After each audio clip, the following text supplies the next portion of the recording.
jab, uppercut, leave you laid out on the floor. Try to duck and roll, hit and miss, now you counting stars. Should've practiced more, should've hit the mask, get out there more. Claim that you're the best.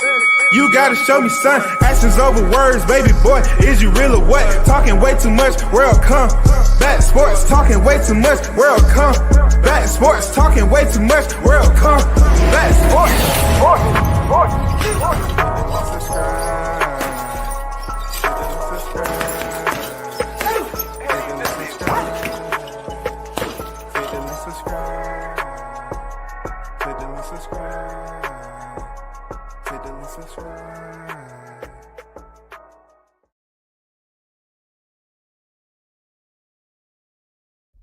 What's good, everyone? Shout out to the hottest chat in the MFing game. A-side official. No negotiations needed, period. No matter how many haters, we still gonna get on here and do it. What's good? We got multiple topics. Hot topics. We're gonna talk about that February 22nd card.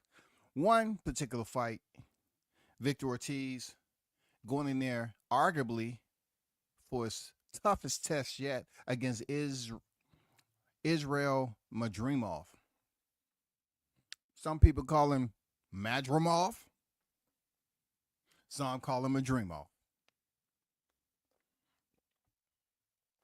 Beterbiev, Beterbiev. It's all the same person. Keyshawn Davis is about to step in there for his first title shot. Man, I'm stoked, shouty. I'm stoked, shouty. For sure, I'm stoked, man. But I got a little bit of hot grease for Keyshawn. I do. I have a little bit of hot grease for Keyshawn for sure. Because I'm just trying to get him to dial it in because I know he know that I spoke on this before. He know. You know what I'm saying? Let me first start with Terrence Bud Crawford. Bud Crawford put up a weight. Of course, the argument has been for Crawford, who's set to have a fight on the horizon against Canelo Alvarez. That's, depending on him getting past Skull and everything is healthy. He don't break a fingernail or dislocate his pinky finger or stump his pinky toe. If everything works out accordingly, we good. You know what I'm saying? Real talk. We good. But it's a long ways off, September. So we need to keep positive that everything works out the way it's supposed to for Canelo. And of course, in the meanwhile, you know how Crawford get down. The man posted 186 on a scale that looked like George Foreman had been using it when he was in his prime. I mean, that screen has a history to it. Real talk. It's like that scale has been picked up and cracked on somebody's head. I'm just saying, it seems like some history is there with this scale. I would have liked a little bit more, it to be clear.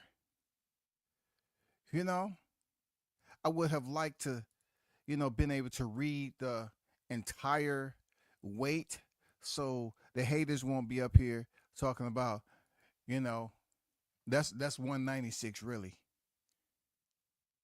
Let's talk about the 186. It goes to show you that Crawford is willing to post his weight in February, y'all. And the fight, one of the biggest fight of his career is in September. This man is posting a weight of 186 pounds already, telling you that he's being proactive and he understands what he needs to do to stay on top of the game. I like that. You know what I'm saying? Real talk. I like that. I'm going to get back to Crawford, though. Always. I got to get back to Crawford, yo. I can't start with him because once I get on Crawford and start talking, a lot of good shit going to start to be said. And then before I know it, I done took 2 hours out on him. You know what I'm saying? This is history that's pending. This is called imminent history, legacy that is on the calendar. okay? I want to go over here to Victor Ortiz because I feel like of everyone that's on this thumbnail, I think the biggest reality in upcoming months is going to be this guy right here. I like Victor Ortiz. I told everybody, I like his fighting style. I like that he's willing to go all in and face any opposition. So he said, before he ducked Terrence Crawford and some other people. But I like Victor Ortiz. I think he's a tough fighter, entertaining style. What more do you want besides to him to work on his defense and clean it up a little bit, be more accountable? You know what I'm saying? Defensively minded. When you're throwing that many punches, you also got to pay attention to the angles for which they're going to counter you. He's set to go in there against a fighter who stepped in there with Crawford. All right? Now, why is that such a big deal? There was a lot of measuring, engaging based off observation. Okay? When Crawford moved up after Virgil Ortiz was already at the division. Victor Ortiz was out of the sport. God bless him. With an ailment, his health was strained at the time. He was stricken with some type of deficiency. And it took him several months to come back to the sport. He came back, and the fight didn't last a wink, a blink, and a sneeze. But he got it done. But yet, when Madrimov, who was there with the belt, he ended up being blessed to grace the square with the best of this era, Terrence Bud Crawford. Now, this was another division and another name for Madrimov, for Crawford to step in there with by stepping up a division. Madrimov, noted for his amateur pedigree, very tough fighter, very minimal footage out there for you to get excited about. Came out and fought absolutely different than anything we've seen film-wise when he came out there and fought Crawford. The two went back and forth. It was a very technical fight. Punches were thrown, landed, and it went the distance. Like I always say, you can find out who are truly boxing fans when you actually talk about a fight that was tougher than what it actually was. But yet people remind you that they want to talk about other things instead of what they actually witnessed in the ring. And I witnessed Madrimov going in there and putting on a solid performance, then lay down, wasn't starstruck by that Omaha monster, wasn't starstruck that this was the same suspect who participated in the freaking T-Mobile massacre July 29, 2023. He didn't seem like he was fazed. He didn't. I mean, to have a guy in front of you that absolutely was on the brink of disfiguring. I mean, it almost went from the T-Mobile massacre to Freddy Krueger to the Elephant Man. It was a lot of shit going on. But anyway, back on topic. Madrimov performed exceptionally. In my opinion, his boxing FICO increased just by going the distance with Crawford. Now, for Ortiz, he has to now face Madrimov, who's coming off that momentum with Crawford. And Ortiz is coming off the momentum that he has with Berinchyk, but it's a difference. It's a difference in the type of momentum. The type of momentum Madrimov has is that there's a lot of haters out here and a lot of Madrimov fans that's saying he performed well. You know what I'm saying? They gave him his credit. They really wanted him to go in there and give Crawford his first loss to prevent any hope that he have with fighting a Canelo Alvarez, but it didn't work, okay? On the darker side, Victor Ortiz, he went in there, shot for shot, battlefield warfare, End up being dropped twice. He actually orchestrated the referee not to give him a knockdown because he woke up and he already had that worked on. I want to see the footage of them working on that in the gym. Get dropped, walking. Oh, no. There wasn't no knockdown. No, I slipped. No knockdown. And thank God for replay. They came back and say, no, senor, you was knocked down, okay? See. You was knocked down. You have to accept it. Ortiz's momentum had people thinking, you struggle with Berinchyk a little bit. How are you going to go in here and fare against Madrimov, who didn't touch the canvas, against that Omaha monster who knocked out everybody at 147 pounds? You know, Crawford is highlighted, but it's not the type of direct highlight that he's supposed to be getting. He did amazing things at 47, but they tried to only highlight it to use it against him when he went the distance with Madrimov. So now Madrimov, it's like people telling him when he got back home, you fought a great fight. We love you, Madrimov. We love you. You showed him how do we fight for our country. Yeah, they was praising Madrimov for not being knocked down in that Crawford fight. And he fought well. He did. But now he's going in there with Victor Ortiz, and Victor Ortiz better goddamn believe that he's in there with the real one. He's in there with the toughest opponent that you ever faced in your life. Victor in there. And what I don't get, right? This is what I don't get. Victor was dropped by Bakram. Okay? He was dropped by Bakram twice.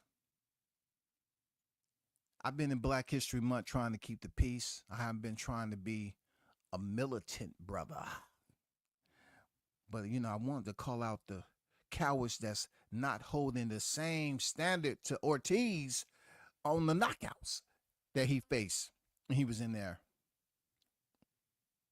No, the Berinchyk, Sergey Berinchyk. When he was in there with Berinchyk and he was tasting those knuckle ups, I would say to myself, why isn't anyone talking about the adversity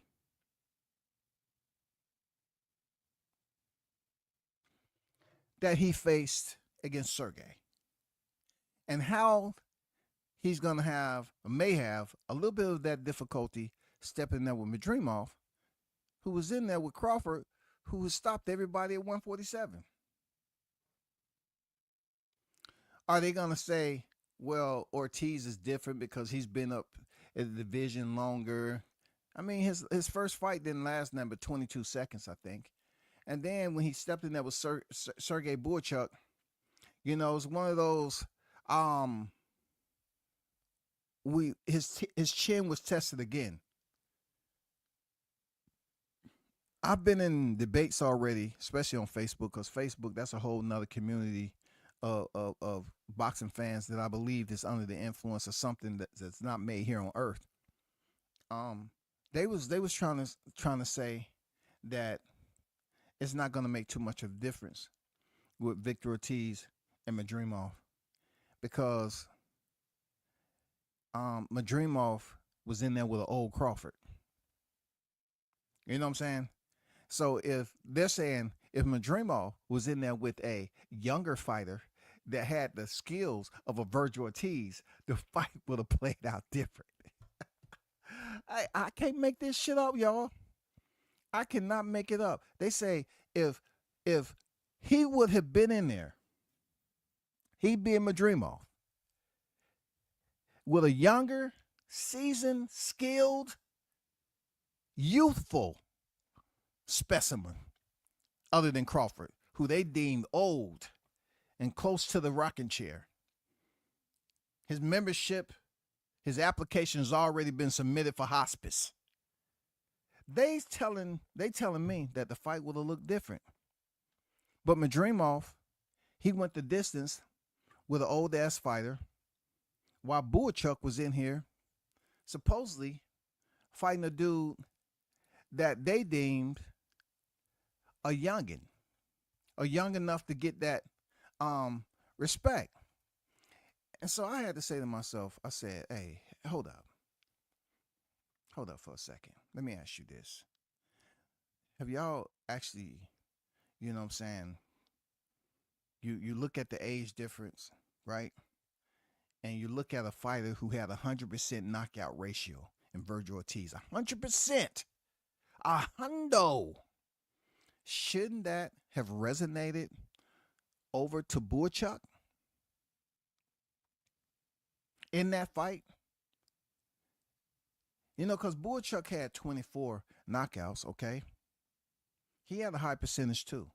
But for Virgil Ortiz, a fighter who had a 100% knockout ratio at one point in time in his career, wasn't that the opportune time for him to step up and show out?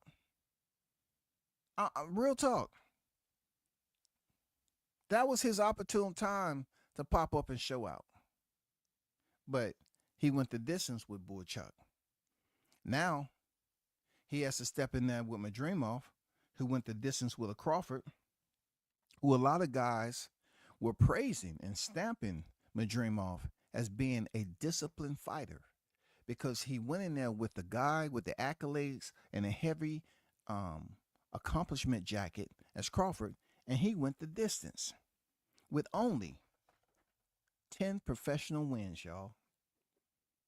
With only 10 professional wins. That's a conversation, you know, all the debates I've been having off the YouTube. You got to switch it up a little bit. They're saying what they're saying. They're saying a guy with 10 victories never should have went the distance with Crawford because he didn't have the experience. Crawford may have won, but when it comes to our guy Virgil Ortiz, he would have did way better work than Madrimov. He would have did way better work. That's what they was trying to tell me. He would have did way better work. If Virgil Ortiz was in there with Madrimov instead of Crawford, they saying he would have did way better work. So I say, well, what's your prediction? February 22nd, because it's right around the corner. And they say, oh, Virgil Ortiz by knockout. What did they say? What did they say, y'all? The same shit I was saying. Oh, Madrimov don't have the experience. Oh, he's coming off a loss. Oh, Virgil Ortiz? Oh, yeah. Virgil Ortiz, he may not have 100% knockout ratio, but he's still undefeated. He may have got knocked down by Sergey Berinchyk, but he won the fight. Yeah, it's a difference. Berinchyk don't, you know, he had his opportunity and he didn't make it happen. Madrimov don't have the experience. Just stepping there with our guy Virgil Ortiz. I said, okay, all right. Okay. And do you think there's a chance that chin may be tested? Oh, man, his chin's not a problem. You know, every fighter is different. You know what I'm saying? And you know what they came out and said? And they were standing on this, yo. They were standing on this. They said that Madrimov don't have the power of a Berinchyk. And I partially agree to a point. Berinchyk is a motherfucking animal. That dude ain't no joke. They said Madrimov does not have the power that Berinchyk has. So once again, I stamp my point. That's why our guy Virgil Ortiz is going to get the job done, because this is going to be the toughest fight for Madrimov. Because he had his opportunity with an old Crawford and he couldn't get him up out of there. So now you're going for a youthful Ortiz with punching power, and they saying he's going to knock out Madrimov.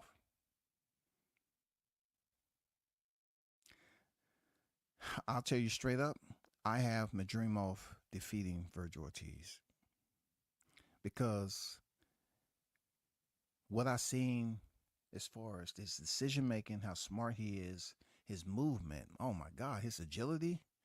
He has underrated agility. You know what I'm saying? His movement is underrated, and the way he, definitely put his punches together when he need to. Now, I'm not saying the pace between him and Ortiz is going to be the same like it was with Crawford. I'm not saying that. I'm just saying what I witnessed and how he handled Crawford, how he handled a fighter who had way more experience, yo. Way more experience. 40 professional wins at the time he stepped in there with Crawford. He did well. Straight up. He did well. Ortiz is 22-0, 21 knockouts. Like I said before, aggressive. He's sitting at 95.45% KO percentage. Okay? Madrimov is 10-1-1. Like I said, 7 knockouts to 12 professional fights, 10 wins and only 1 loss. His KO percentage is 70%. So when you look at those and you juggle the numbers here, yes. Ortiz is heavy on his side when it comes to KO percentage. Well, let's see if the decorated amateur career will fend for itself when it comes for Madrimov going in there with a fighter like Victor Ortiz, who is youthful.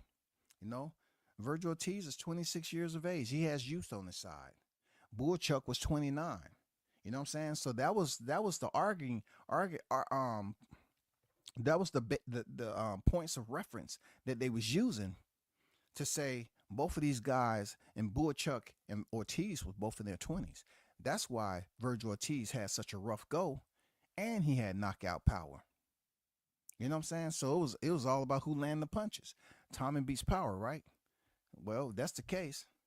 Berinchyk had the timing, and he had the power, because he dropped Ortiz twice. Can Madrimov go in there and do the same thing? We'll have to see, y'all. We have to see, big time. We would definitely have to see how that works out. Okay. Let's get to my guy, Keyshawn Davis. Shout out to the business, man. I've been talking about this for quite some time. I put it out there that he needs to fight Shakur Stevenson sometime in the future, but I'm going to put that on hold.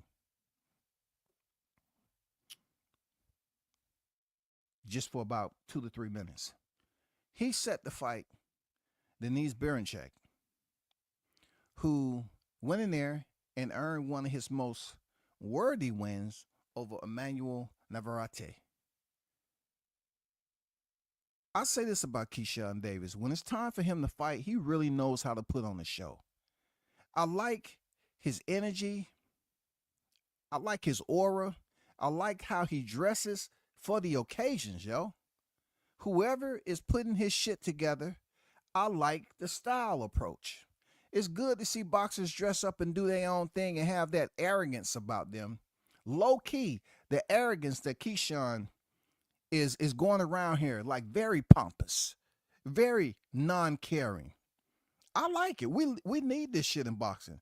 The way he be walking around here like, man, I'm 100 and mother effing O.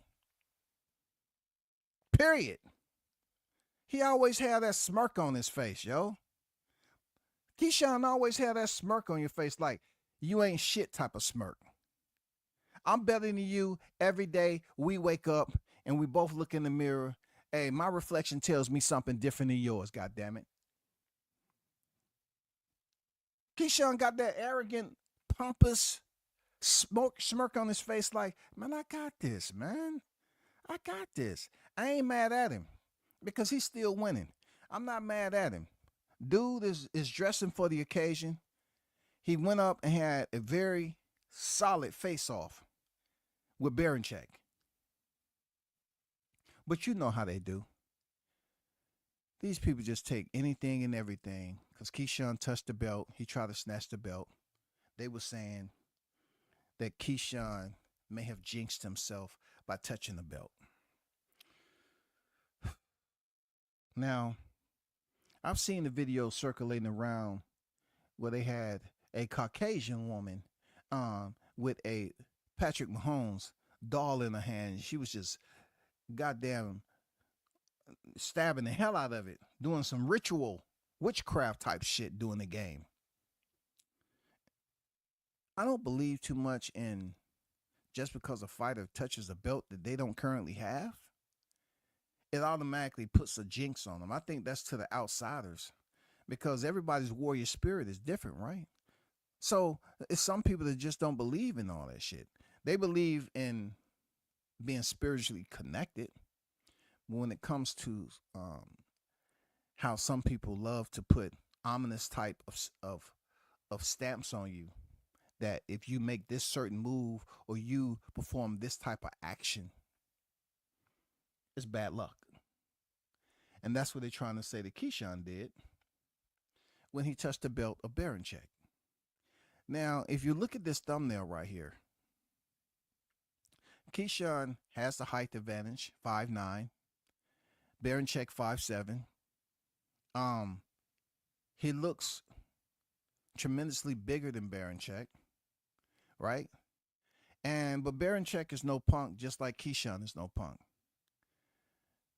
This should be a very exciting fight on Valentine's Day. Those of you that's going to be able to make it, that's not shackled down by bondage, you know what I'm saying, by contractual agreement that says you're married, or through a verbal agreement that you're currently going together, dating, courting a female out here, that Valentine's Day you might be out and about, far from home, and you know how women love their Valentine's days, right? But I do see Keyshawn being the more accurate, punctual, technically inclined boxer out of the two. I think the mistakes that Berinchyk made against Emmanuel Navarrete, how wild both of them fighters was fighting, you're not going to be able to do that with Keyshawn. You're not Berinchyk. You're not going to be able to get away with all that reckless, wild looping shots. You know what I'm saying? Off balance and all that. You're just not going to be able to get away with it. Now, I expect the fight to be entertaining, but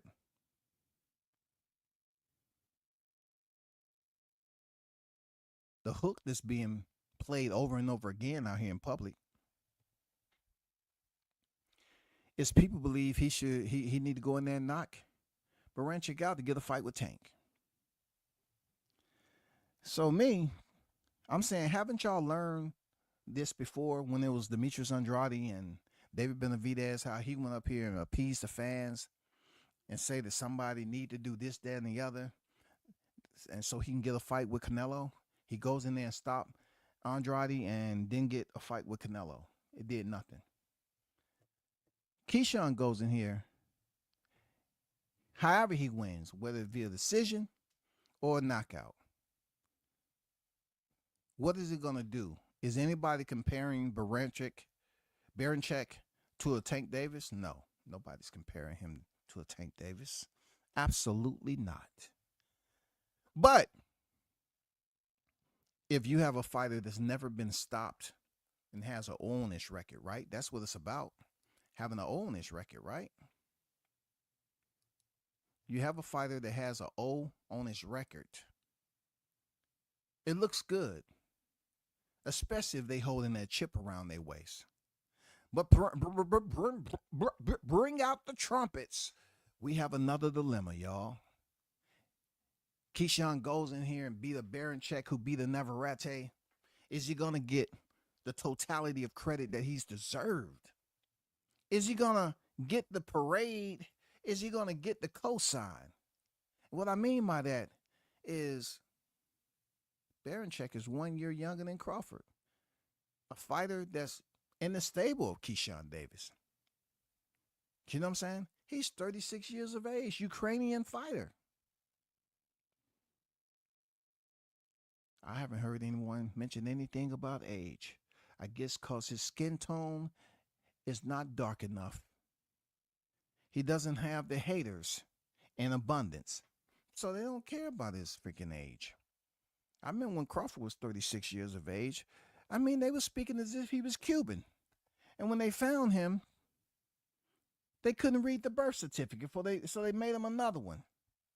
And rumor has it that they goddamn reduced him by 10 years. Shit like that. But this guy's 36 years of age.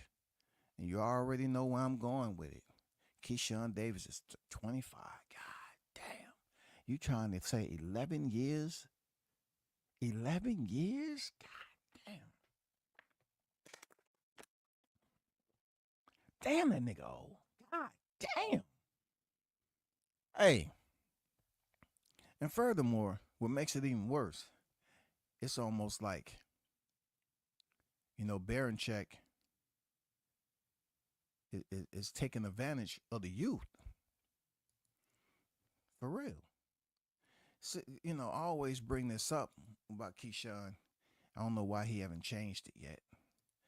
But if you look at Keyshawn's freaking box rec pick, this look like Keyshawn look like he can be Berincyk's, stepson. You know what I'm saying? Keyshawn in this picture looked like he's just a little bit over 8 years old. You know what I'm saying? That's the old Keyshawn. I don't see the diamonds reflecting off the light like they probably do right now. I'm just saying, it look a little shady. It look a little cloudy. You know what I'm saying? I don't know if they the top quality. If you was to scratch them on the glass, they might just turn into sugar. I don't know. But things have since changed. But Keyshawn and Berinchyk is set to scrap this Friday, Valentine's Day. And I predict that Keyshawn is definitely going to have several advantages, being that I like how he's seeing the fight as it plays out. It's like he sees what's in front of him. You don't see Keyshawn getting lit up with a lot of shots that he don't see. He's really improving. I'm not gonna lie. He's really improved over time. I wasn't too much sold on the cat, a couple of years ago. But I like how he's growing up in front of us. You know what I'm saying? Only 25 years of age. He has his own style component going on. He has his own bravado. When I say bravado, that's what on the end of it. Ego, you know what I'm saying? Pompous, all that. He walking around the sport like, I'm 1-on-1, nigga, period. I'm 1-on-1. Berinchyk is going to find out. I got Keyshawn going in there winning the fight. Does he have a potential to stop a fighter like Berinchyk? Emmanuel Navarrete hurt him a couple of times. I do believe Keyshawn, if he plays his cards correctly and use his boxing IQ, like how we've been able to see him carry out and execute his strategy. The way he's been very methodical about his weaponry, I think Keyshawn can get Berinchyk up out of there. Real talk. I think he can. That's why when Shakur name come up, a lot of Shakur fans, which wishes that he had the risk thermometer, the risk meter that Keyshawn has to battle on the inside and put his power on display. Let me take you to a clip right quick, okay? I don't want to take too much time and forget that I have this sitting over there. But this is Keyshawn Davis in a recent interview. All right. I don't care about being undisputed champion, honestly. I just care about putting on great performances. Like I could be an undisputed champion, but that last belt, that guy could be like damn near nobody. You know what I'm saying? Like undisputed is just a name, it's just a title. It doesn't really hold that much weight if in my perspective. Putting on great performances and putting great fighters in there, that's what really matters. And Keyshawn, I absolutely, you know, will grab Abraham Lincoln's, cap off his head and goddamn smack that shit. Cap, cap, cap, cap, cap, cap, cap, cap, cap, cap, cap, cap, capion, cap, cap, cap, capion. I don't believe it. What I see a lot of right now is the fact that you and Shakur is trying your hardest to somehow convince people that certain aspects when it comes to achievements don't matter when you in the same stable as Terrence Crawford. And he says it does matter. You're trying to convince people that being undisputed is just a title. It can be anybody at the end of it. Well, why are these people, being on the list in the 4-bit era for being undisputed if it didn't mean anything there, Keyshawn? Y'all have to stop, especially you, Keyshawn. You know damn well you can beat Shakur. You need to stop trying to soften it up, man. Going around here like pudding pops. You and Shakur, everybody know your history, man. They looked out. That's what young is supposed to do. Look out for each other, good and bad times. But you're trying to dilute the prestigiousness of an undisputed run. It's lunacy, and you know it. It's preposterous, man. It's preposterous just because y'all trying to pour all that goddamn, that downplay, you're just trying to pour all the bullshit on the 135-pound division because y'all believe that it may come to a collision course where you might pick up another belt. And then the fans start asking, all you're trying to do is condition any reporter that's out there. Just like you told them, stop asking you about Tank Davis. That's all that is. That's all that I see. You cannot say the undisputed doesn't mean anything when Terrence is trying to go for 3 times undisputed. It ain't the same. You know what I'm saying? You have an Inoue who's undisputed on the pound-for-pound list. Usyk, who's undisputed. Bud, undisputed. You know what I'm saying? You have a lot of individuals that's undisputed, and also not to mention unified. Canelo Alvarez, undisputed. Why are these individuals going for undisputed? Because that means you white glove the entire division. That's what it means.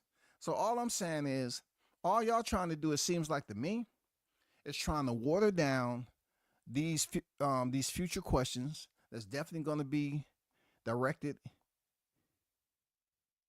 right there off your forehead, off your chin, and they're going to propose that question. Now that you're unified champion, don't you think the fans want to see? It's time for you to give the fans what they want to see. You and Shakur Stevenson fight, huh? Don't you think? Don't you think? Don't you think? Don't you think that's what you should do? Isn't that for the better good of the sport? As a champion now, you're an Olympic champion, and you have become a world champion. Don't you believe, as a people's champion? Do you want to be the people's champion? You should go up here and fight anybody, right? Even your good friend Shakur Stevenson. And I stand on what I said about Keyshawn and his family. I think his mother, who's his manager, I think his brothers, I think his sisters, I think a lot of people have these conversations behind those closed doors in the private of their own home, and it's no way that they're just all across the board saying, no, you should never fight Shakur. If it's millions, yeah, the whole little game is to downplay it so more people talk about it. And then if it seems like it's catching traction, no. Mm-mm. See, I look at it like this. One person that has the money right now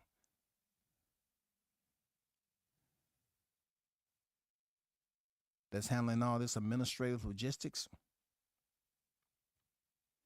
the arbitrator, mitigator, Turki Al-Sheikh. If this fight ever, we're talking about Turki Al-Sheikh who want to green light the boxing fans, who's showing he's willing to do anything and everything to try to get attention.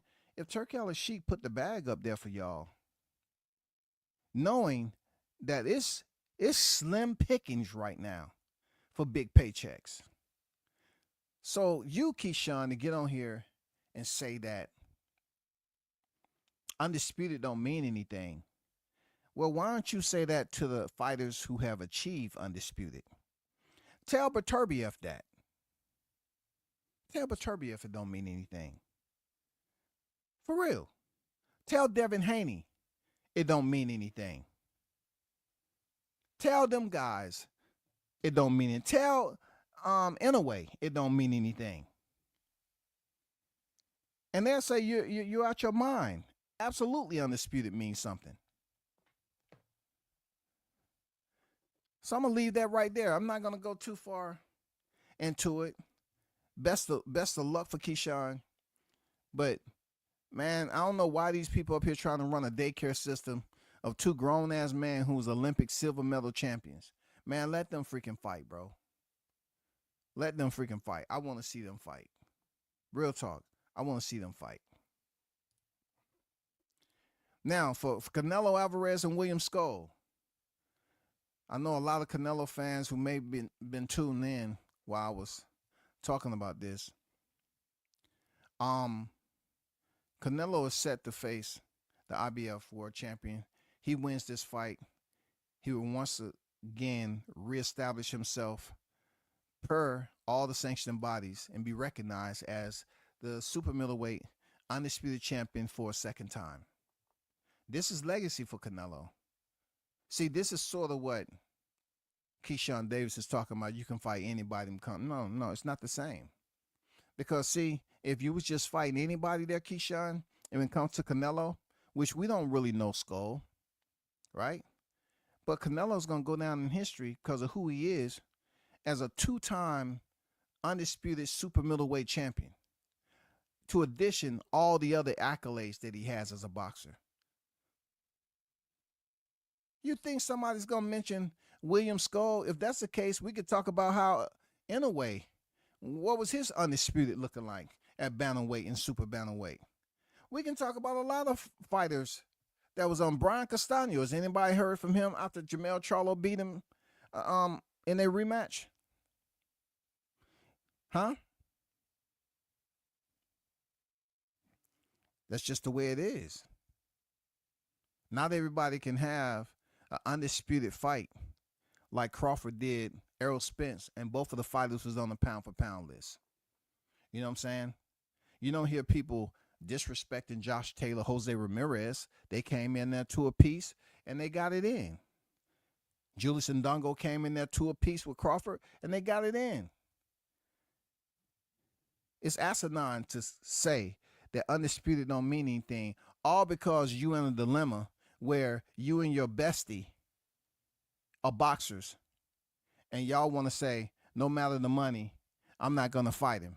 So I'm going to go out here and use the eraser and keep on trying to Windex this motherfucker and clean the window to keep people clear-minded that, hey, everything that people cheer about with other fighters, it don't mean anything for real, for real. Well, you better find a fighter that you can become a rival with that can get you the big paychecks, that Keyshawn. Canelo Alvarez, William Scull, man. William Scull is undefeated. He's going in there arguably with the grandest of his entire career. I don't know if we're going to hear from William Scull after this. Seriously. I don't know if Canelo's going to give him a complimentary Starbucks knockdown with 2-3 shots of espresso to wake him up and send him about his way. I don't know. Are we going to see the Canelo that fought Triple G? Are we going to see a knockout like we seen with Amir Khan back in the day, James Kirkland? I don't know, people. William Scull might be the Phantom of the Opera. He may be one of these guys who was unknown until they faced somebody that was known, you know what I'm saying, to the nobility of freaking Canelo Alvarez. And he goes in there and gives us a Buster Douglas moment.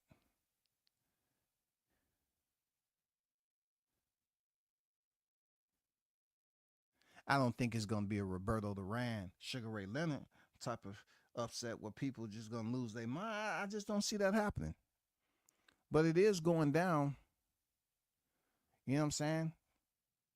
He's going to use his days, May and September, and they're going to utilize that day. And a big part of me thinks that this fight is not going to give you any value. I don't think it's going to be any different than Chavez Jr. fight prior to him stepping in there with Gennady Golovkin in their first fight. I think it may be a safe play for Canelo. I'm not saying he's not going to try to get this guy up out of there, but I'm saying definitely he's not trying to, you know, occur any damages that he has to heal from. And there's not too many people think that Skull would be the guy to inflict any type of damage that he have to heal from heading into that September fight with Crawford. You feel me? But, you know, best wishes to both of those guys. Real talk, best wishes to them. Shout out to the chat, man. I'm just going to stroll through here. He said Keyshawn already. Yeah, man, I'm going for Keyshawn, no doubt. No doubt. I know I keep, you know, injecting the Shakur reality, but just to shoot down that undisputed don't mean shit, it's just disrespectful because it means a whole hell of a lot. You know what I'm saying? It means a whole hell of a lot. You get paid. You got all the belts. You're getting paid. Incredible leverage. Incredible leverage. Nobody said Ortiz power didn't carry up when he didn't stop Berinchyk after having all KOs, but Bud power didn't carry. Man, hey, talk that, man. Goddamn slap their ass with the motherfucking eraser. You know, with the chalk on that bitch. Are you awake? Okay, then pay attention, goddammit. You're absolutely right on that. They did not say anything about that. I wasn't even paying attention to the shit myself, but you're right, man. You know, they didn't say anything about Ortiz power not resonate. Boy, you talking about the prejudice of it all. The bias is incredible, bro. The bias is incredible.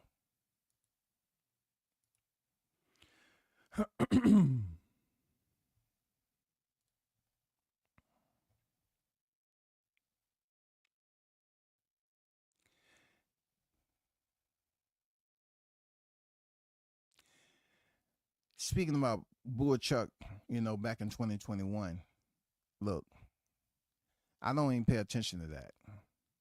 The reason why I don't pay attention to Berinchyk having that one loss on here because I'm trying to hype up the fight as much as I possibly can with Virgil Ortiz and Madrimov. You know what I'm saying? Just like you just mentioned how they don't talk about his power carry up. It's a lot of things that Virgil Ortiz gets away with because he's a Mexican fighter.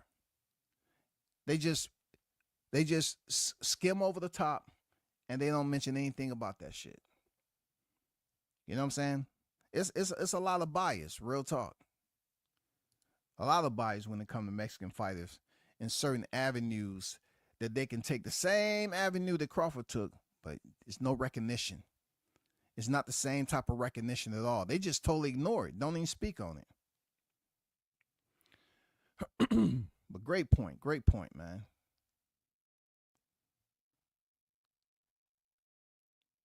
OG Golden on deck. What it do, man? Blue on deck. What it do? I see you in the building.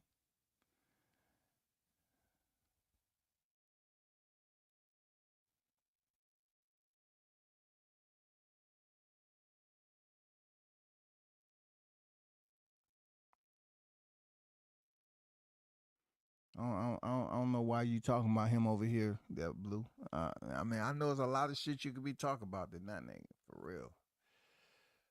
For real, shawty.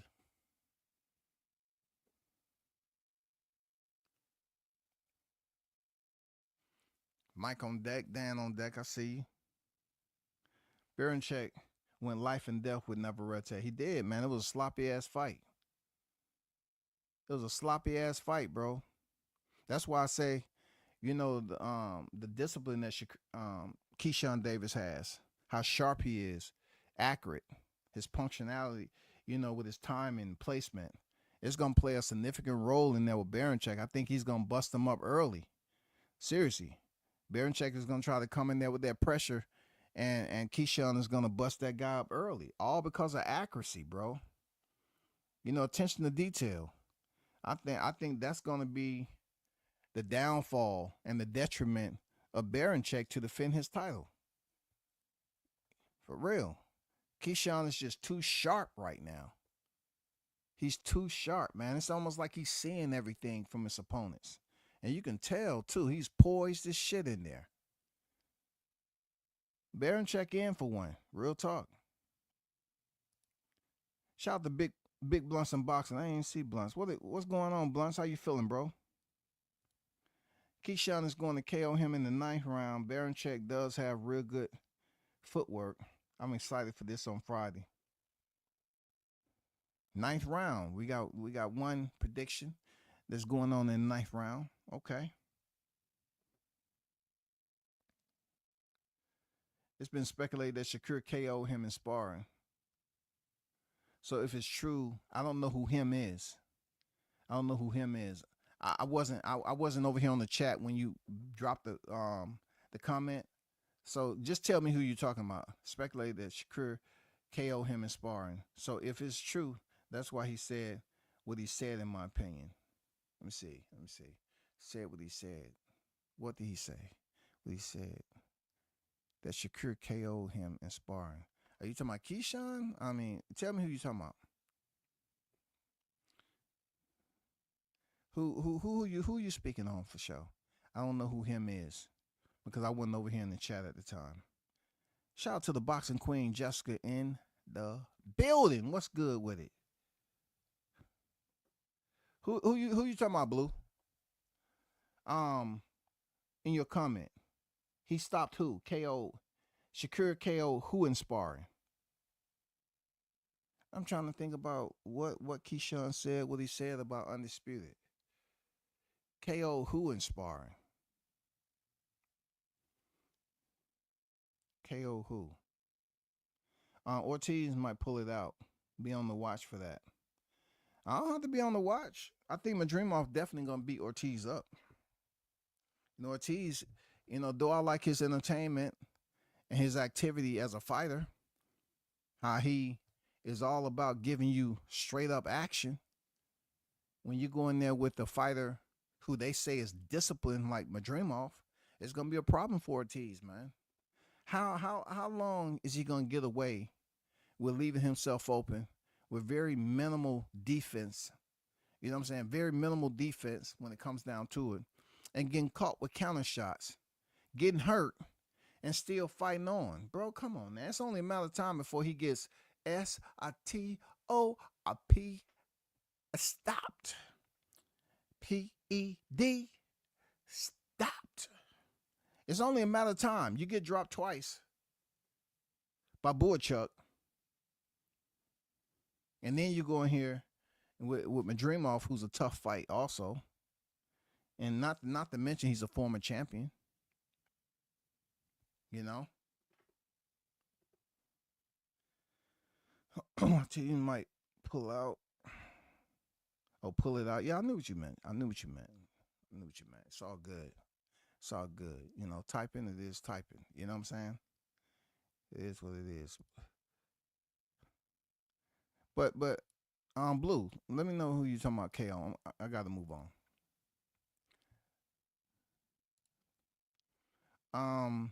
I ask people, like, what do they think about the discipline measures a fighter is willing to take to prepare himself for the so-called big fights in his career. And like with Crawford, we've seen him go to pre-camp before Spence. We've heard Bomac say, we treated Errol Spence as if he was that champion. Like he had everything.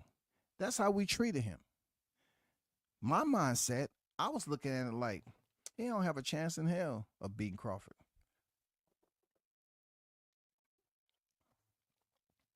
It's just too much going on with Crawford's arsenal that I was saying to myself, I just find him as the more overall effective fighter. He just has too many wrinkles to his game for the one-dimensional Spence who people love. I mean, when I tell you they love, goddamn, they beat this word up. When you're talking about phonetic, domestic, goddamn violence, I can't tell you how many times I heard educated jab.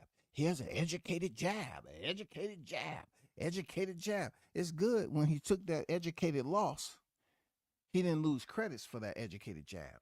Because with that much education, I know he was a doctorate. That jab could have been, it should have been deemed a doctor jab.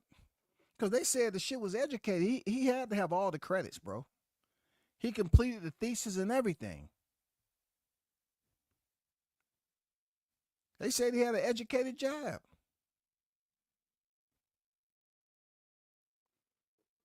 The terminology is everything. Educated jab, yo. That's what it was. But, you know, Crawford had too many other weaponry that Spence had to deal with. One being the brain on top of his shoulder and a higher IQ than Spence, not to continue to do the same thing. But I look at this, right? Him putting his weight up there this far out from the game, you know, like I just mentioned, he did a pre-camp before Spence. Why wouldn't he take this serious? You know, he's saying he weighed 186. Crawford's up here posting a weight of 186. The fight he's going to be contending at against Canelo Alvarez is supposedly, allegedly, going to be at 168, right? So right now, Crawford is a whopping 18 pounds over the weight limit. I'm just putting that out there because the next shit you're going to hear out here that's blasphemy is that Crawford is fat. Crawford's out here drinking and eating Whoppers and McDonald's burgers that your stomach don't break down for a freaking 7 years. That's why he's overweight and fat and sloppy and having a hard time throwing a jab. That's what it's going to be next for Crawford. Not the fact that he's being proactive and he's going out here and keeping himself. That's a lot of discipline to only be 18 pounds. But then again, he is moving up from 154, right? So he has to be going through strength and conditioning to properly put on muscle. Now, I heard certain individuals talk about how a fighter move up in weight and they got to gain muscle. That's not necessarily true. I don't know why people always, the first thing they go to is what they believe they know. Some of these cats haven't dropped weight. They haven't gained muscle. They haven't even took a full year just to gain muscle. And then just to cut it down. They haven't did it. They haven't did meal prep. They haven't did none of that shit. But they want to come up here and talk about, well, Crawford needs to gain the weight. And so it could be the proper weight to get adjusted for 168. I mean, muscle. The properly get him adjusted at 168. Every fighter does not go in here and have a physique that you could say they've been in the gym. If a fighter understands how their body, they understands their body, they understands what works and what don't, and the strength and conditioning coach understands what work and what doesn't, they're going to put on proper weight. It's good to do strength and condition, but strength and condition doesn't mean you're putting on crazy muscle. I don't know why I keep hearing this like, oh, he got to put on the muscle that works for him. There's no such thing. You're not going to the lot and say, yeah, I want to get the Scat Pack muscle package. Yeah, to come with the two deltoids, pectoralis, the trapezius muscles, and yes, give me 6 of those abdominal packets. Yeah. Sir, what about the biceps and triceps? I'm a boxer. I think my arm strength is pretty good. I ain't worried about that. My arm strength is pretty good. I don't need the bicep and tricep package. Okay, sir, you just save yourself another 10 grand. Okay. So everything we got. Yo, throw me 2 calf muscles in there too. Yeah. A matter of fact, give me 1 hammy and 1 quad. Yeah, give me that too. Yeah, yeah, yeah. And what that bring it up to? That brings you up to 99,245 hardcore dollars, U.S. currency, please. That's not the way it works when you move up to in weight. Every fighter does not put on muscle. It's just all about building your weight up. You can put on weight. It doesn't mean it's muscle. You can put on weight and condition yourself with that weight and still hop on the scale and people not showing you can not have a 6-pack. You can not have any definition. And you don't went through an entire fight camp all the way from February to September. And you can walk in there and people don't see 1 abdominal muscle. So those of you casters out there that haven't meal prepped, that haven't went through a training regimen and actually competed anywhere where it requires you to build muscle, reduce muscle, and cut down and all the intricacies that it takes when you're on a diet plan, you can't just get on here and say as a boxer, well, he has to. Think about this. Crawford is not fighting from February to September. Why are y'all getting on here talking about he needs a certain amount of muscle that's going to work well with him carrying it around? What's the carry on? This is not the airport, Shawty. What are y'all talking about? Everybody's physical anatomy and their muscle composition is different.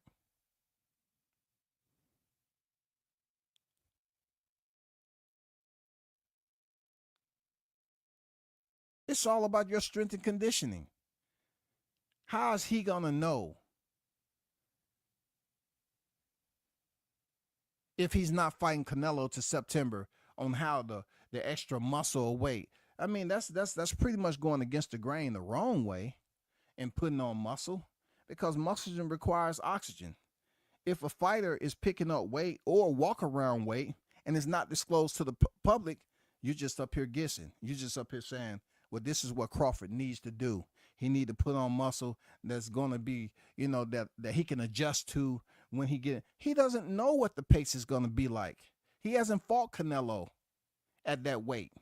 He hasn't fought Canelo, period.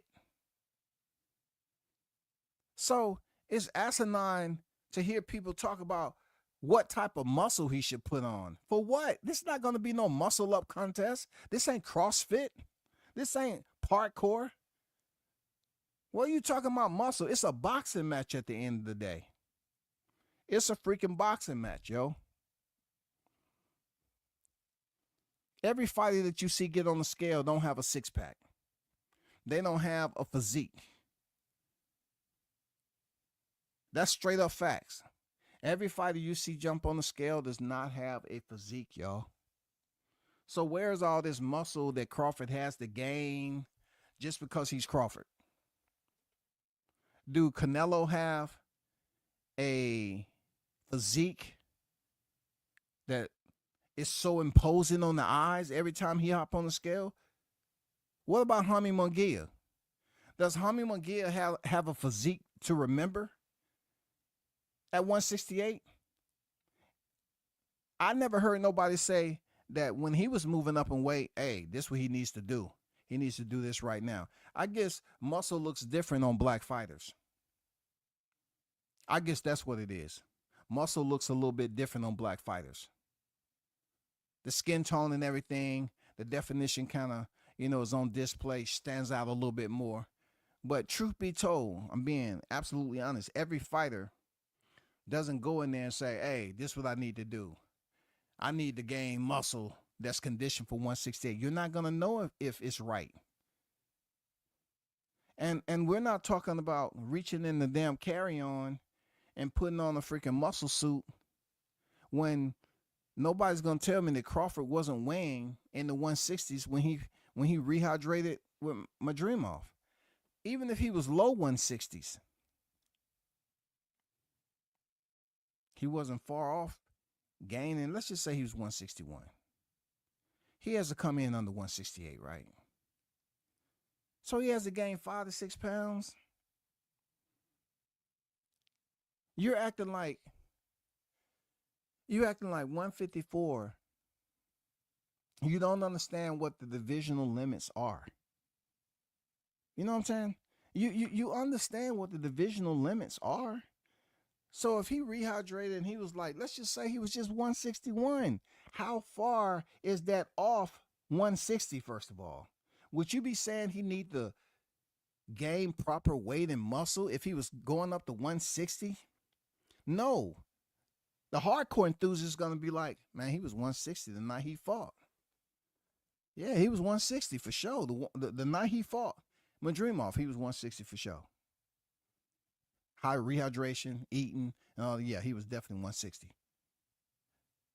But to those who are blind, they have all these firewalls they configured to not allow proper information to be transmitted to the other side, where you have this whole reservoir of common sense. The motherfucker is empty.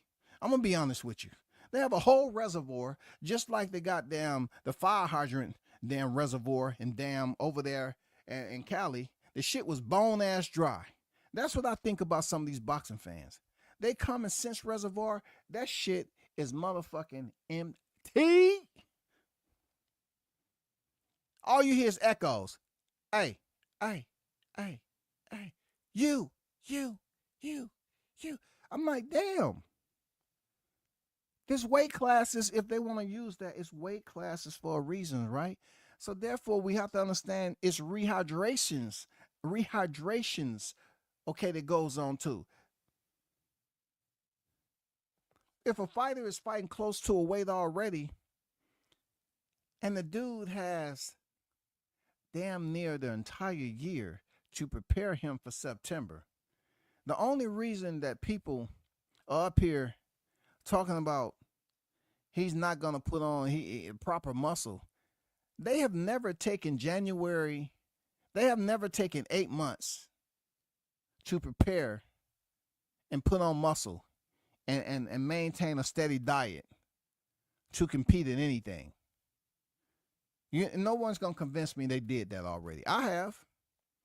I know people only see my men's physique picture, but I did bodybuilding for a minute. I didn't like it. I didn't like putting on all that eating, all goddamn, oh my God, cold food, hot food, whatever.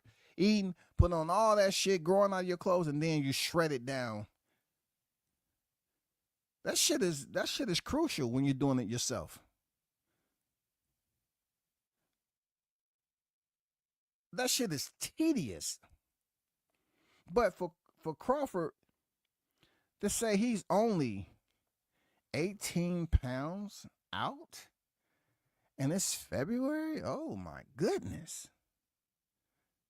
Boy, after hearing the news that Turki Al-Sheikh said the fight is happening in September, after green lighting us,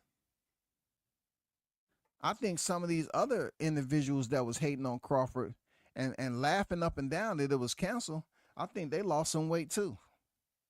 Because they was up there crying their eyes out. That Turki played the shit out of them. For real. They lost some weight. I think if you're talking about water weight, because that's the first thing you start to use if you're cutting down. That's the first thing you start to lose, rather, is water weight. They probably lost about 5 or 6 pound water weight, crying their eyes out like little babies. That's why some of these cats are up here saying that they believe that the 186 is a fake weight for Crawford. What you think? Why can't this man post his weight and the naysayers believe it? It's unfortunate, man, that I got to continue to identify them as individuals that they support some part of boxing. Okay, they put out only a certain amount of content, but ultimately when you don't want to see a fight due to hate, when you try to disown a fighter, that to me is below a casual. Because like I said in my not to be redundant, I say if you really truly believe the fighter that you're supporting is going to do or inflict damage on that one fighter that's coming up 2 weight divisions. Truth tells me that you should be celebrating. For real, you should be celebrating. You should be like, yeah, I just can't wait this September to see him get his ass kicked.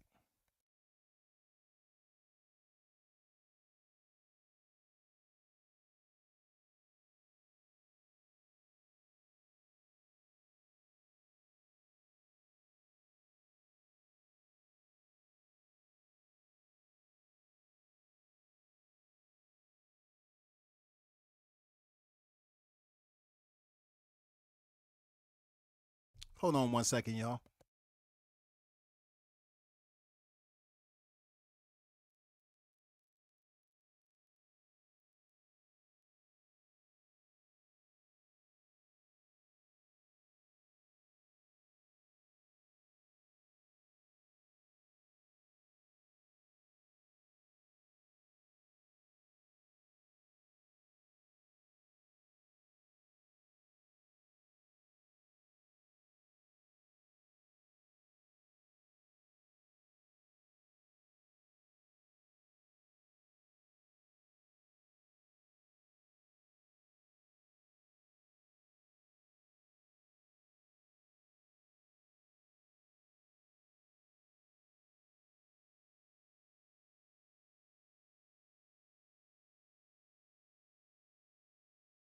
All right, I'm back. Check this out. When we have these conversations about what's different between Crawford fans and the Errol Spence fans and now the Canelo fans, the one thing that's different about those who support Bud is we speak about what Bud capabilities and strengths are. You know what I'm saying? What his opponent has to be aware of. Why do we believe he's the best fighter of this era? We say things to that you know, we give him a fitness report, an evaluation based off why we rock with him so heavy. Canelo fans, when it gets down to around July, that's when you're going to see majority of the Canelo fans starting to pop up in the chat. And you know what they're going to say? They're going to say the same shit the Spence fans was saying. Canelo's going to do this. Bud can't do this. Bud won't be able to stand this. Bud going to get KO. Bud going to do that. They're going to be on Bud instead of just hyping up what Canelo's supposed to be doing. They're going to try their best to say Canelo's going to do this and that, but it's going to be stuck on Bud. Bud ain't fought nobody. He only got one fight on his resume that anybody cares about. He's moving up 2 weight division. He's too small. He's too light ass. Canelo's like 6'8". When they start talking, it's almost like they talk of Canelo like he's 6'8", y'all. Like this nigga Fundora with muscles.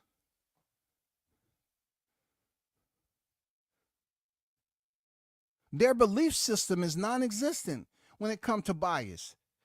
This fight is one of the most prestigious, it's one of the most important boxing matches, one of the most super mega fights of this era. People can say that, hey, everybody want to see this, everybody want to see this. I'm going to tell you one fight that people are going to be wishing and hoping. They already done goddamn put the information in for their annual calendar. It's Crawford Canelo, period. It's people out there that cutting lawns right now.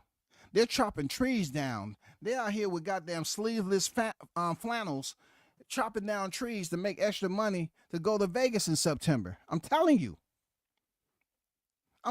They washing cars. They up here taking leaves off people's roof when fall get over and all that other shit. They going out there removing all debris, spray washing people. Look, you got a lot of people becoming entrepreneurs that they never thought they could do it just to raise extra money, y'all.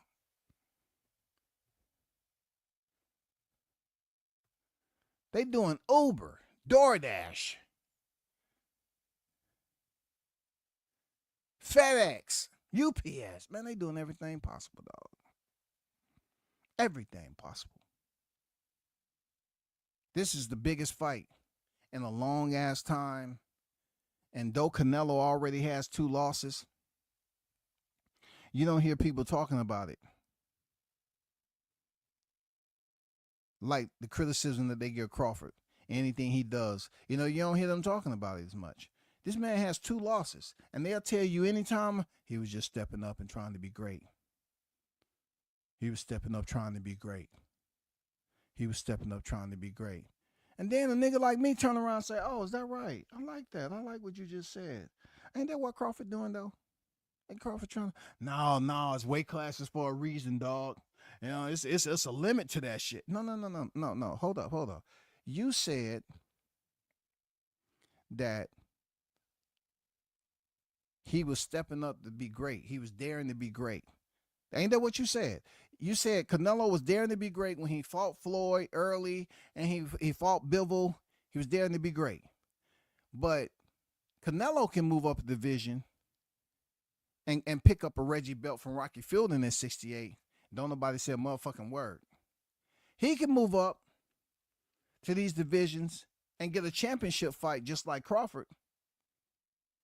And he get praised like I don't know what. Oh, man, nobody's doing what Canelo's doing. But Crawford does it. Okay, and Dongo wasn't shit. What about Jeff Horn? Jeff Horn wasn't shit either, man. So Pacquiao fight. Oh, Pacquiao wasn't shit. He was over the hill anyway.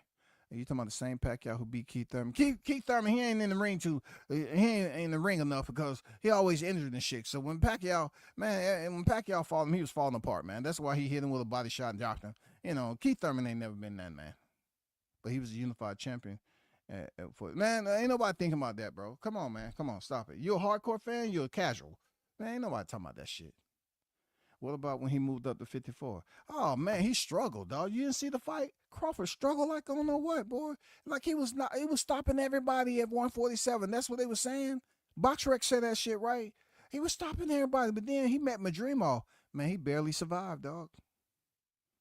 That just goes to show you that Errol Spence fight, Errol was weight drained.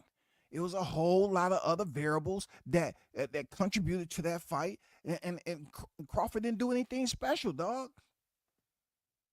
He didn't do anything special, man. We saw Spence running up the mountain on fight week. Come on, man. Who did that?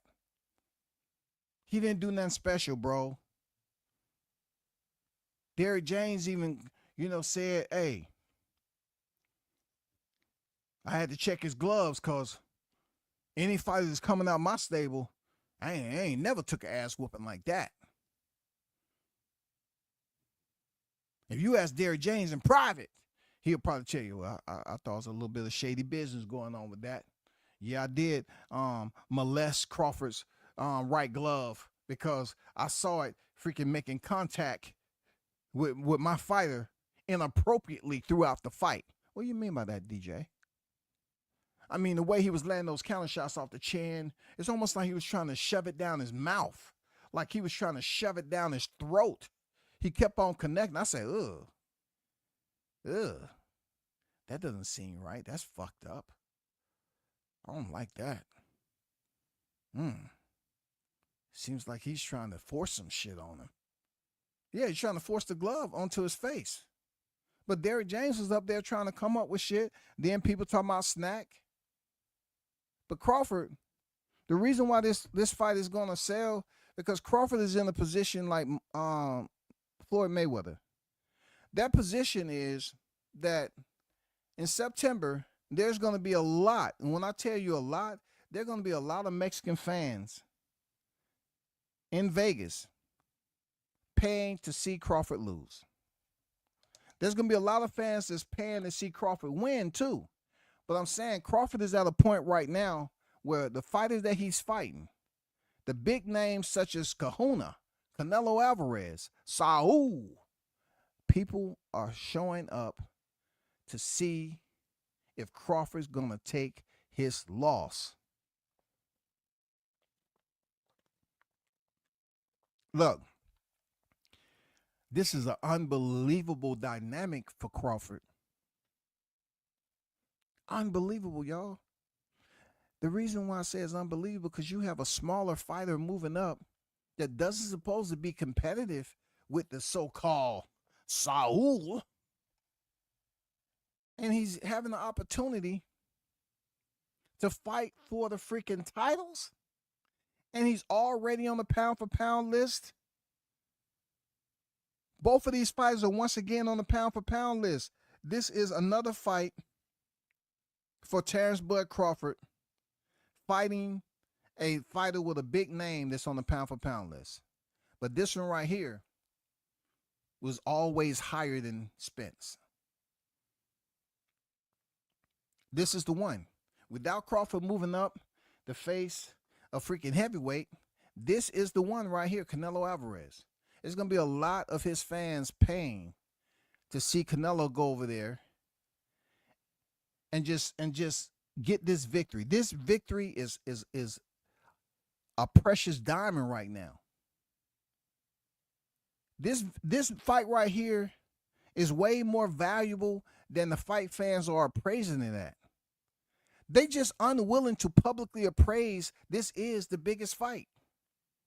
Why? Because then they give Crawford credit for being in the equation. They didn't want Crawford in the equation. That's why when Turkey put it out, these mofos was running around snorting shit, sniffing paint. They was happy as shit that Turkey called the fight off, only to find out that Turkey was treating them like a group of little old bitches. You know what I'm saying? Turkey treated them like a group of little old bitches. He didn't even give a damn about integrity or nothing. He just lied to their face. They running around here happy as a motherfucker just because the fight isn't happening, y'all. Not something that you couldn't stop, like they had a fire, it was a flood, it was an earthquake. Not something Mother Nature was responsible.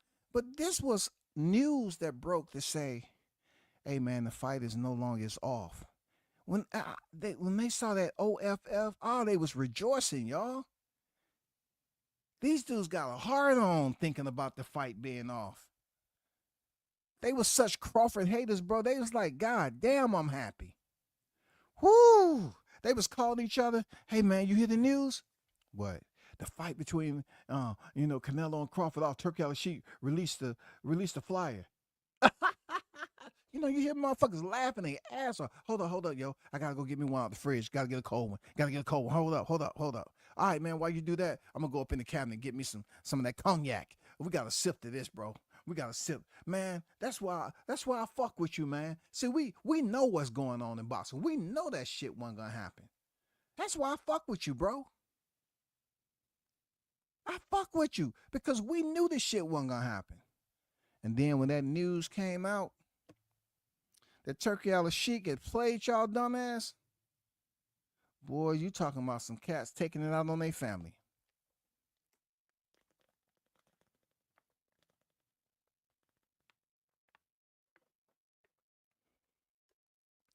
Hey, it's some dudes that's still sleeping on the sofa. They was up there trying to act all shitty with their girl.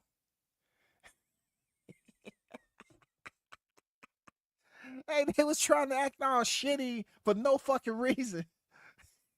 Because a news release that Turkey said the fight between Crawford and Canelo is happening in September.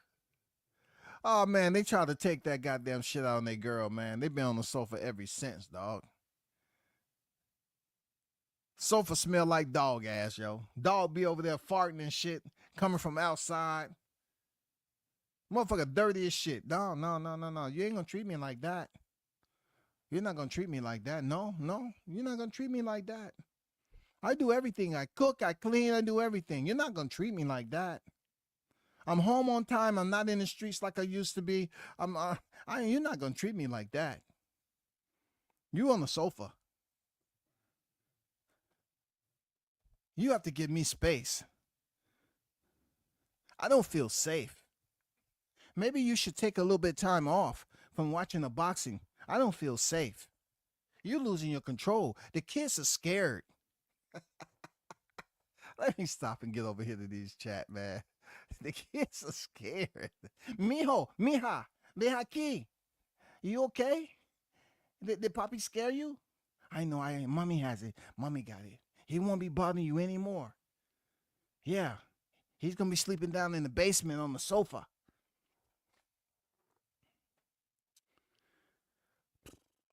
They keep saying Errol was defensively responsible because Gary Russell Jr. said it. Well, anybody, BG, anybody that was going for Errol Spence Jr. by the name of Gary Russell Jr. know what that bias was. I mean, that bucket of bias was overflowing. Them suds was coming out, goddammit. Anybody in their right mind knew G. Russell wasn't going to be going for no Bud Crawford. For real. You had to be on some good shit, dog, to think that G. Russell was going to say, hey, who do you have winning, G. Russell? Hey, Errol Spence. He's just a better all-around fighter, man. Strong, fast hands, tougher, bigger. You know what I'm saying? And Crawford going to get knocked out probably like the 5th round. You know what I'm saying? I mean, that's G. Russell, bro. Shout out to Swat Jones in the building, man. What it do? What I notice about they be forgetting, too, the equilibrium is what you're shooting for with weight gain or loss and competing 6 to 7 months is great time to get adjusted. No cap. In my experience, because weightlifting and freaking cardio and all that, when you put on weight, I don't know what the equilibrium unless you're pretty much just packing on weight and you're not training. Like, if your body is inactive, but yet you're packing on pounds, let's just say you got the creatine, you got the whey protein, you know what I'm saying? You got all this shit that's going on, and you take all it takes a good week and a half or 2 off. Your body is just relaxing. Them fibers, the muscle, tendons, all that shit. And you put on that motherfucking weight, taking supplements and shit, and then you go back in there and try to get back into doing movements. I can see where the equilibrium is definitely going to be a problem. Coordination is going to be off, all that shit. And you just can't take time off when you've been active and put on muscle or put on weight. It's going to be the bad weight. It's going to be the weight that transfers fat. It's going to, fat cells is going to be loving it. But I see where you at. I do. I see where you at, but everybody's shit different though at the end of the day. If they're trying to say that, first of all, they're qualified to give prognosis, that's where they're going wrong too. So all of us really that's not around, or we're not a qualified physician to speak on Crawford. For somebody who stays in the gym and live a healthy lifestyle, don't drink or smoke, of course the damn criticism is going to be something that's dealing with what he can't do moving up. He can't do this, he can't do that. I always say like this, Squaw. Don't you have to have evidence of someone that's going on in a decline? Someone, they always speak about age, right? But shouldn't there be like some type of evidence? So the evidence that they wanted to use to prove their argument, the formula that they wanted to use, was that the format that Crawford had at 147 was stopping his opponents, didn't quite register in 154. He still looked impressive to me to go up there once again, championship fight, first fight division, and he won the decision.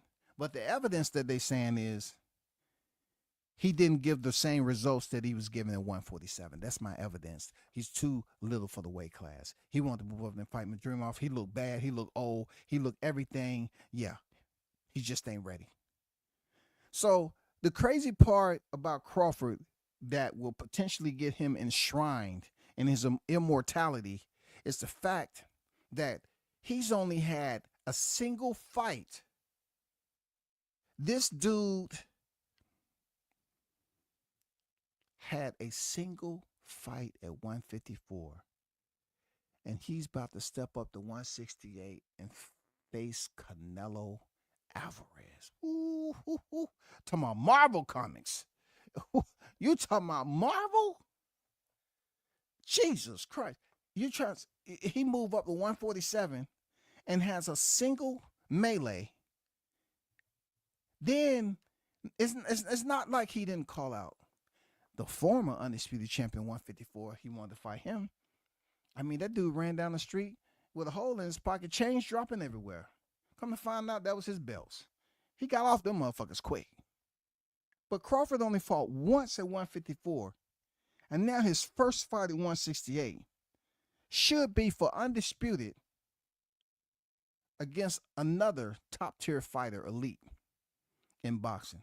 Now, that's some grandstanding type shit right there, Crawford.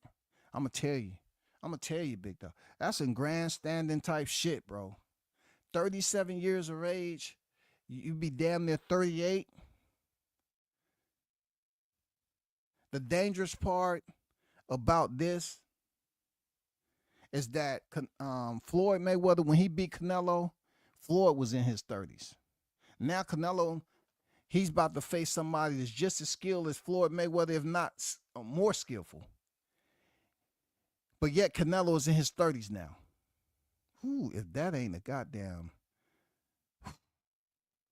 that shit right there. Oh my God. That's crazy. He fought Floyd when he was in his 30s. He's about to face Terrence Crawford, who's in his 30s.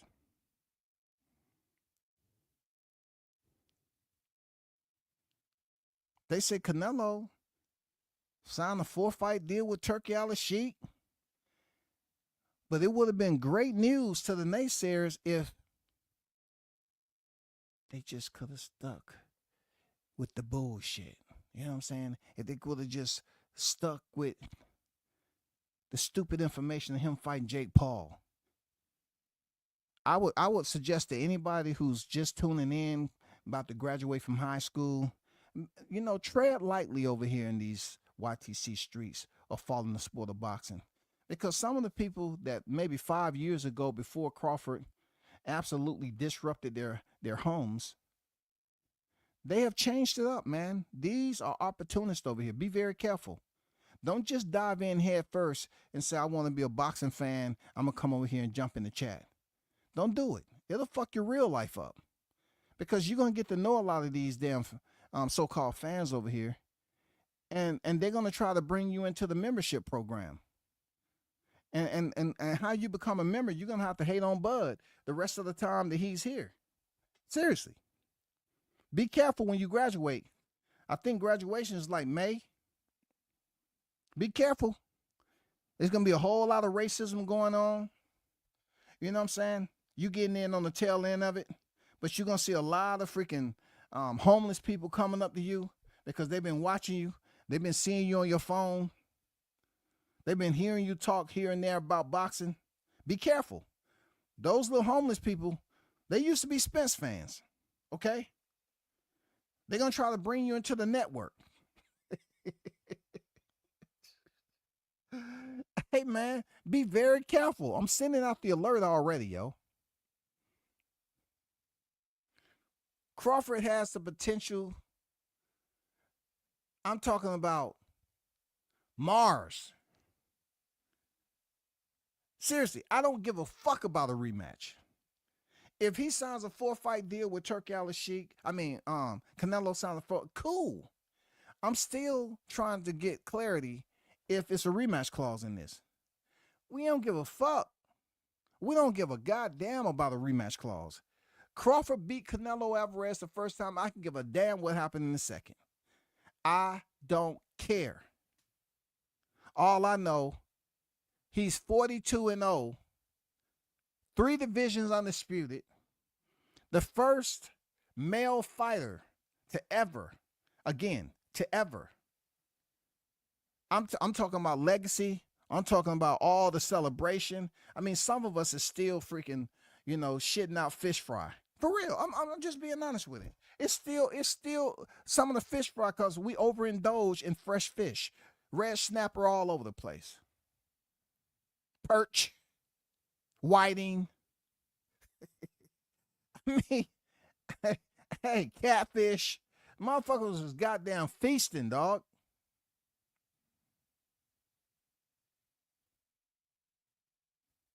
But Crawford is at a point where he had one fight at 54 and he about to have his first fight at 168. Boy, them haters, boy, they don't like that shit. I'm telling you. They was trying their best to make some phone calls. They was hitting Showbiz up. Showbiz. Hold up, Showbiz.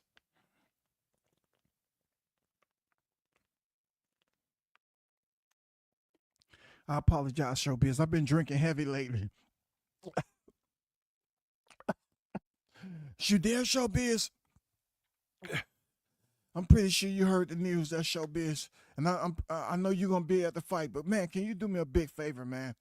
I've been talking to the fellas. We've been collecting money and donation. Bro, can you talk to anybody that's close to the Sheik for him to change that fight, man? Back to Jake Paul, please, man. Please. So far, all the super chats and donations, man, we collected. How much we collect? We collected $305, dog. Please find somebody that's close to Turkey to change that fight back to him fighting Jake Paul. Please, man. We don't want to see Crawford get no shine in this bitch. He don't deserve it, dog. He only had one fight at 154. He's a welterweight. Canelo's going to destroy him. Okay, I'm like this. Once again, if you believe that Canelo is going to destroy Crawford, why aren't you pushing for the fight to happen? That's all I'm trying to get at. Just push for the fight to happen. I'm done, bro. Is YouTubers going out of their way to discredit Bud, scorching the earth, hating on Bud? To anyone who will listen is sad.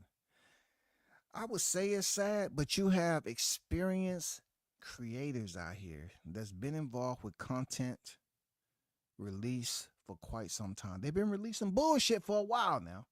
It's just July 29, 2023, there was a bookmark. They was up here writing all these bias ass fucking chapters. They was talking crazy shit, y'all. Bro, when I tell you they was talking crazy, y'all was back there. Everybody in the chat, y'all was back there. They was talking crazy. Niggas was saying some crazy shit. Friendship severed. Personal motherfucking jabs. I mean, goddamn private meetings. Look, the percentage of private chat creations went up 1,000%. Motherfuckers on the private chat all day, every day. Man, what you think? What you feeling? Man, I'm feeling good, man. I just finished off that bottle. Whoo, dog, I hope he get it done. Goddamn, I got everything riding on this nigga, man. I got everything. Spence, please don't let us down. Please. And what Crawford do? Crawford shiesty. He didn't have to do them like that. Seriously, Crawford, you was wrong for that first round. I gotta be a man about it, Crawford. You was wrong for that first round. You went out there and felt Spence out, did very little, moved around, and what you was doing, you weren't paying attention. You haven't started paying attention to the outside the ropes yet. You allowed them aerosexuals that was in attendance to jump up for joy after that first round. Oh, man, he got it. He got it. Oh, shit. Oh, man, did you see what Spence did in the first round? Oh, man, come on, bro. It's over. Crawford didn't have to do that in the first round. He could have just came out the gate blazing. Molotov cocktail. Boom. Blow the spot up. Punching Spence all in his shit. But he went out there and gave the aerosexuals a false sense of hope. A false sense of hope. Oh, my God. I still remember them aerosexuals when they was up there sipping on them Slurpees and them motherfucking popcorn. And when that goddamn jab landed in the second round and Spence went tumbling, they dropped their motherfucking popcorn like they was holding a drink, y'all. You know how you watch the movie and motherfuckers watching some shit on TV that's dramatic, and they release the glass in their hand, that shit shot on the floor. I remember a once upon a time back in 2023 when that second round. Oh, we remember, y'all. We remember, goddammit. We remember. Whoa, 1, 2, 3. Whoa, 4, 5, and a 6. Hearing Harvey Doc count his ass. Oh, no, no, no, no. This can't be true. It couldn't be true, y'all. It couldn't be true in the second round. You dropped that man with a jab? How dare Crawford? You wrong for that, bud. You wrong for that, bro. You wrong for that. I got to play back and listen. They keep throwing excuses and they keep coming up short. Ain't we supposed to want to see competitors compete? I guess the same don't. I guess some don't. That's my whole point. Aren't we supposed to be rooting for the fighter that we support heavy? I don't care who they support. It's just more so when you take a whole year to blast on a fighter with negative, derogatory, running a smear campaign on him. When Errol Spence was right there, Errol Spence's name wasn't even on the algorithm. Oh my God. Like I'm saying, when is enough that you say we're not gonna make the same mistake we did before? Okay, I've called you all here today to talk about this. We have Canelo. Now, Canelo's not my favorite fighter, but goddamn, he's facing that nemesis. Who is our nemesis? Bud Crawford. Who is our nemesis? Bud Crawford. Okay. Well, calm down. We're not going to make the same mistake we did. When it gets around the end of June, early part of July, we're going to start bigging up Canelo and everything he's done in his career. So get all your criteria together. Take notes. Really go on YouTube and watch his best fights, okay?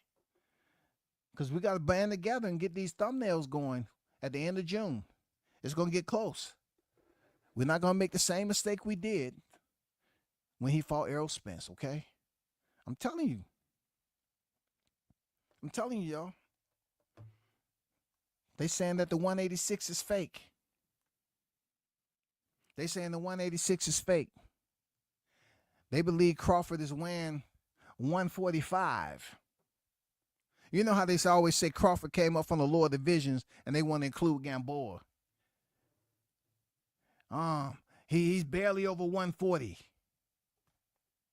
The older he get, it's harder for you to lose weight, ain't it? I'm surprised they ain't saying he's like close to 190, like they used to brag about. Look, the 186 to me, at one point in time, Errol Spence, his fans was bragging about how Spence used to cut from 189, 90, all the way down to 47. That's why he the boogeyman. Now he wasn't getting called a weight bully. They was freaking glorifying his weight loss. They was glorifying the shit out of his weight loss. They say he's way bigger than this fighter and that fighter. He cut down from this weight all the way. Okay. That nigga was running in his brand new goddamn Asics on fight week trying to lose that weight. I didn't see none of his fans out there trying to help him out. I didn't see none of his fans out there. That's just the bad part about it. I didn't see none of them out there, yo. You know what I'm saying? Shout out to Shaw News in the building, man. Team Tucker official. Shout out to Jihad, man. He got a fight back in April 5th in Vegas. Do they know who he's fighting? Yet, has it came out? Because I looked on BoxRec. I ain't see who was fighting yet. Shout out to Jihad, man. Shout out to Team Tucker in the building. Looking forward to Jihad stepping back in the square, man. He's at 160. 160. Shout out to Christopher White in the building. Salute to you, bro. Appreciate it, man. Salute WCS. I missed a live. You're live with the Super Bowl halftime. Hey man, I just was talking about shit that I'm not really educated on, but I just see so many people out here talking about it. So I said to myself, hey, let me see what people have to say about the whole symbolism. You know what I'm saying? The whole symbolism thing. You know, they couldn't believe a jab drop error. They couldn't believe it, BG. Man, they couldn't believe it, bro. They dropped their popcorn just like it was a movie, and they was drinking some of their fine yak. And they dropped that glass and it busted all over the floor. What are we watching? Did somebody? What is this? Is this a Vander Holyfield Riddick Bowe fight? Did somebody, a paraglider come in the ring? What happened? Did somebody throw a bottle? Did he get hit with something? Any type of contraband's been found in the ring? That couldn't be because of a jab. Bud ain't fought nobody. Serious, dog. See, the Bud fucked that shit up, man. I gotta put the blame on Bud, man. He should have came out light in the second, light in the third, light in the fourth. Start turning it up, fifth, sixth, carried him 7A, 9th, turned it on 10th, 11th, and stopped him in the 12th. If he would have just followed that format right there, Showtime would have definitely paid for the second fight. And we would have been able to see, 2 fights in 23. But since he stopped the man the way he did and beat him up, I mean, it wasn't just the punches was landing. It's just the way his face started to become unrecognizable. That's all. That's all. I think at the end of the day, I would have liked Crawford, due to the aerosexuals that we actually lost on the YTC. I wish Crawford would have pulled some of his punches. Hey, bud, I wish you would have pulled some of your punches, dog. I wish you and Bomac would have argued in the corner a little bit. And he was telling you, you're not listening to what I was saying. You're not paying attention. You're not listening. You need to pay attention. You're losing the fight. Man, I don't give a fuck about that. That shit worked when I was on Sean Porter, man. I got this shit, man. Don't worry about it, man. I'm going to turn it up in the 10. Don't worry about it. Man, I swear to God, man. They saying this man 186 ain't real, man. It's fake, dog. This man is 18 pounds over the limit with damn near what? 7 months left? 7.5? He's 18 pounds off. That's close. That means from February all the way to September 13th, Crawford will have to have some of the best discipline. Bro, do you know how difficult it is to maintain, certain weight? You know what I'm saying? Weight limit. And you have to drop from there.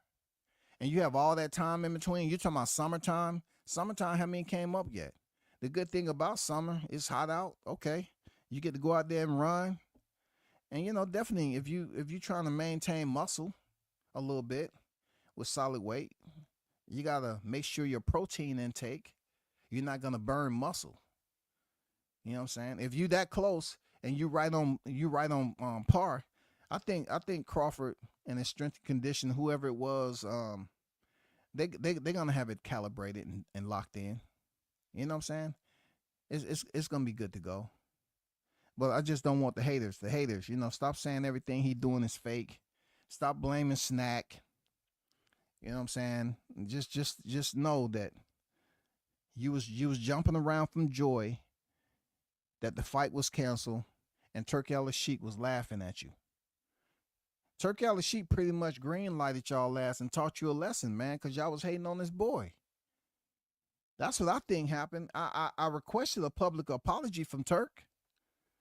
I haven't got a response yet. I seriously think he should apologize for green-lighting us like that.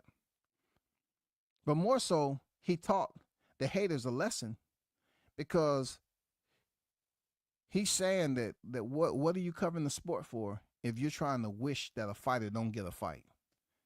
It's the biggest fight in boxing. You're trying to wish that it don't happen. You're laughing that the fight ain't happening.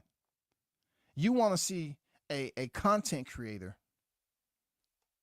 who has one of the worst resumes in boxing fight a guy that you consider the top dog in boxing for a paycheck just to say, oh, Canelo Alvarez is the reason why? He still wouldn't be the reason why. Because some people believe Jake Paul has more followers than Canelo.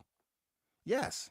So let's just say if they was to fight and they made the numbers and they broke into the top 5 with Floyd, you still got a ways to go because Floyd is a frequent flyer up there in the top 5 pay-per-views of boxing matches all time. He's a frequent flyer. So you will have to do it more than once. Nobody's saying that you all sold it and it's strictly you. No, they saying Floyd. So in order for Canelo to get just due credit, like his fans was up here hyping about that they going to break all the records. Hey, you better get on the ball, goddammit, because this fight is coming up in September. Crawford and Canelo is about to be in the top 5 highest pay-per-view fights ever with the Fire Stick as an active component in this era. It's about to be that way. It's not going to be no 100-some thousand, you know what I'm saying, like David Morrell and David Benavidez. No. This about to do sick numbers, yo. We're not talking about no 800,000, none of that shit. This fight about to do some incredible numbers. I can't wait. Yo.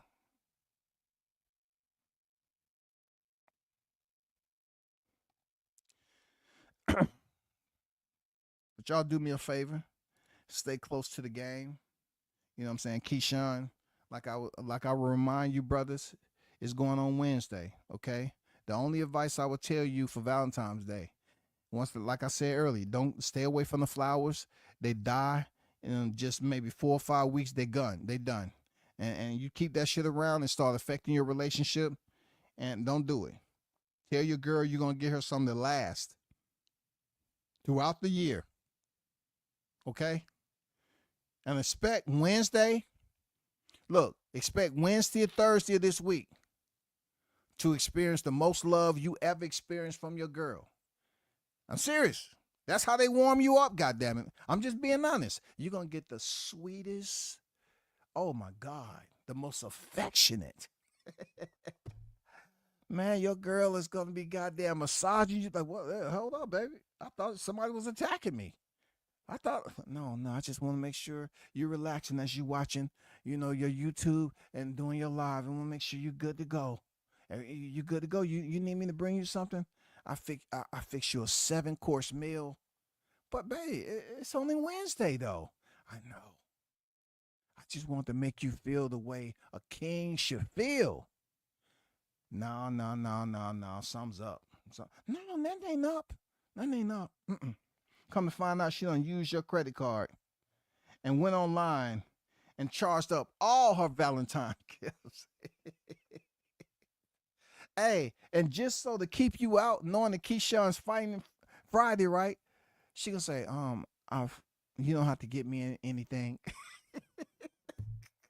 Hey, you don't have to get me anything. I've already gotten it. It's store pickup. What you mean store pickup? It's not that many places. It's only 5, okay? I ordered some stuff that it's only a limited edition released. And don't be mad. It's my day, okay?